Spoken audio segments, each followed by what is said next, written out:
So I'm making a video about anxiety. I have a lot of it. I'm going to discuss how I personally cope with my overwhelming anxiety. I've already typed out my whole thing here, so I'm pretty much just going to explain what I typed out to you. Hopefully this video helps someone, and if it don't, just keep scrolling or keep clicking or just close it out, whatever floats your boat. And it's funny I say that because I'm gonna talk about boats. I'm just gonna read everything I've typed out to you. Anxiety is something that we all have. It's a normal emotional response to what life has to offer. And some have it worse than others. Some have it under control. Some feel like it's consuming. Don't fret, you're not alone. Okay, I'm not a medical expert, doctor, or psychiatrist of any sort. I'm just a normal, everyday, stay-at-home mom, sharing my experience with you. Hopefully this may help you or someone you know. My first suggestion, simple as said, just be. Just be. Don't try to fight the currents. None of it. Life is definitely a ride. I was listening to the song Roll, Roll, Roll Your Boat with my... This is hilarious. Okay, it's not hilarious, but I just feel kind of silly explaining. I was listening to Roll, Roll, Roll Your Boat, and all my memories of my life experiences was playing through my mind as I listened to the lyrics. It was just like my childhood and things that I've experienced and went through, just all images, and I sat there wow, we all have these memories and all of these things that we've experienced, and it's like you're the pilot inside of the boat. You're rowing your boat. You're going with the flow. And the boat is similar to your body. You're taking care of your body in the waves and tides that's crashing against you and hitting, and the things that you experience is the obstacles and things that you go through are like the waves and the tides hitting your boat, and you're just inside of it, just going with the flow. So don't stress. Don't worry about things that you have no control over, because all that's going to do is kill you faster than the situation itself. Like they say, what doesn't kill you make you stronger. It's pretty much simple as said. And I know it sounds a bit unreasonable. How can I be calm when it feels like my world is crashing down on me, or it feels like everything is just happening back to back to back? But if you just stay calm and just be, it's possible. It's really possible. And I'm personally still trying to figure out how to grasp that concept for myself, because it's hard. And honestly, last year felt like it was the absolute worst year of my entire existence, and I'm not exaggerating. But that's a topic for a different day, a different time, and I would love to share, because you know what, I feel like sharing my life experiences might help someone, and when you're just being, sometimes you just scroll through Facebook, or you read a book, or you go to sleep, or you watch TV, or you just allow things to take its course, and eventually it'll be okay. Those people who seem like they're just seamlessly content. They're just, nothing bothers them. They're not worried about anything. And they could have just lost their job. They could have just lost their home. And they just seem like, okay, it is what it is.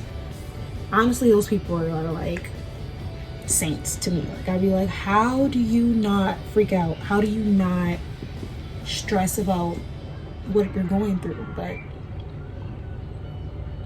You can't. You can't just stress about what you're going through, because it's not healthy. It's the most unhealthy thing that you could possibly do. And everybody reacts to stress differently.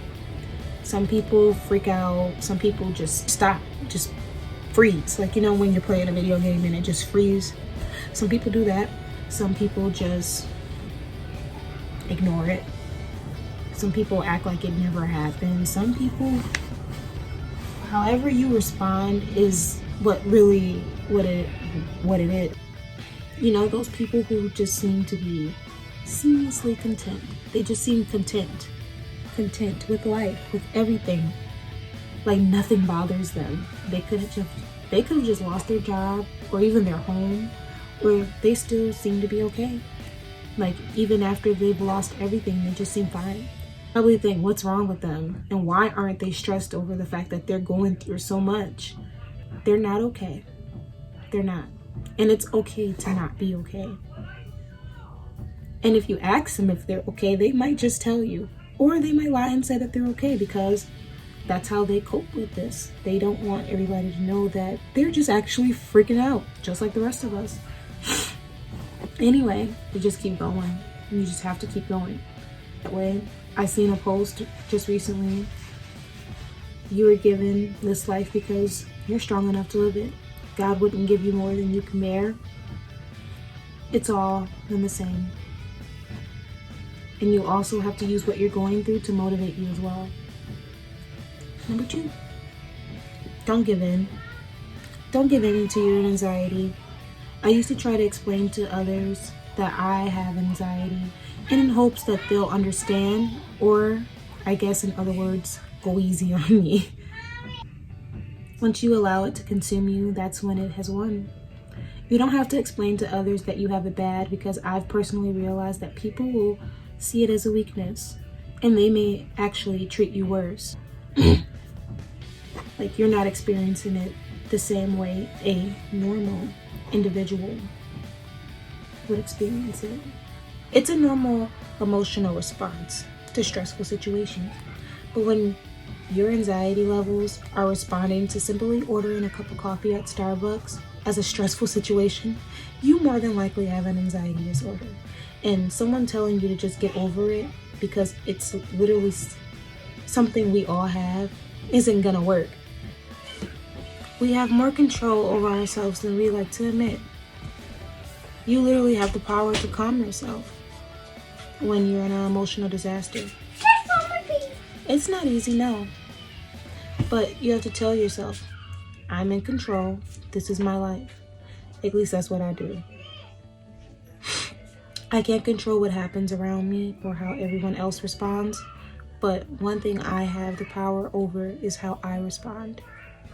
When I'm starting to feel like it's consuming me, I stop. Take deep breaths to myself. You are in control, and this is only temporary. That may not work for everyone, but it just seems to work for me. You may have bad anxiety, but it doesn't have you. You ever seen that Disney movie Inside Out, and all the little emotions, like the little people inside of the character, the main character, the little girl? And your emotions are there for you. That's really how I visualize all of our emotions. And I know it might be a childish comparison, but seriously look at your anxiety as one of those little characters, and you're telling it, you are in control. You, not the anxiety. You are in control, and you have the choice of how you'll react. Number 3,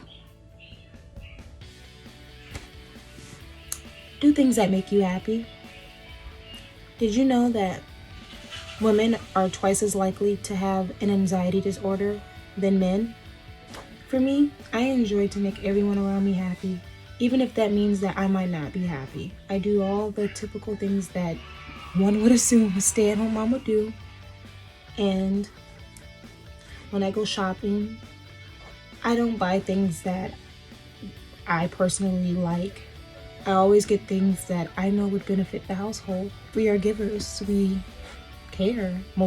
women. I don't know. Obviously, everyone's not the same. Anyway, you have to do what makes you happy. What did you do before? Like, what did you enjoy before having children? What hobbies did you have in your adolescent years? Do that. If it's painting, invest in painting supplies. If it's writing, invest in writing supplies. Do something that you enjoy. Honestly, if you don't allow yourself to be happy, it's just not gonna work. And also allow guilt to make you feel as if you're being selfish because you're doing something that makes you happy. Because let me tell you, if you don't do things to please yourself, you're technically being selfish to yourself. And that's not fair. It's not fair to you. So you're robbing yourself of the happiness and love that you give to everyone else. So if you want to take an hour-long bubble bath, sip wine with your favorite tunes playing, do so at all costs. If you must, if that's something that you just have to strictly do daily, twice a week, 4 times a week, whatever, do it at all costs. If that's what makes you happy. If that's what makes you happy, do it. Treat yourself how you would treat your lover or your pet, because you are your first investment. Like, treat yourself how you treat that little precious little baby that you just had. Like, so delicate. You are delicate.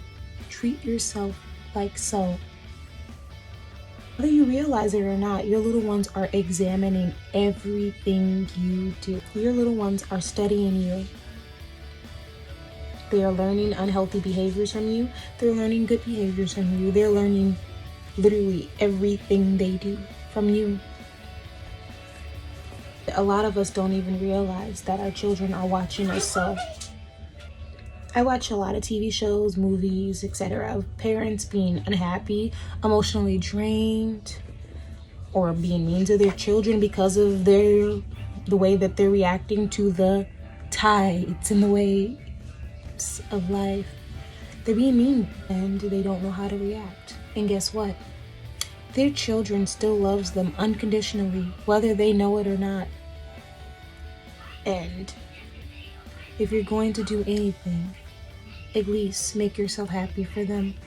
Number 4, the last step, which is usually the first step, but for me, it was the opposite.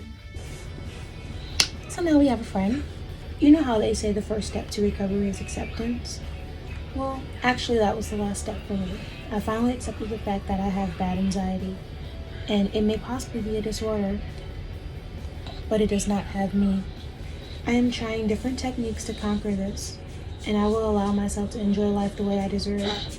I can't go around allowing one of my emotions control me. If you feel like what you're doing for your anxiety isn't enough and it's not working for you, talk to your doctor. Get medical advice, get medical help. They may have options that may be suitable for you. I could not take prescribed medications from my doctor for my anxiety, as it actually increased the symptoms that I was experiencing. And I didn't like it.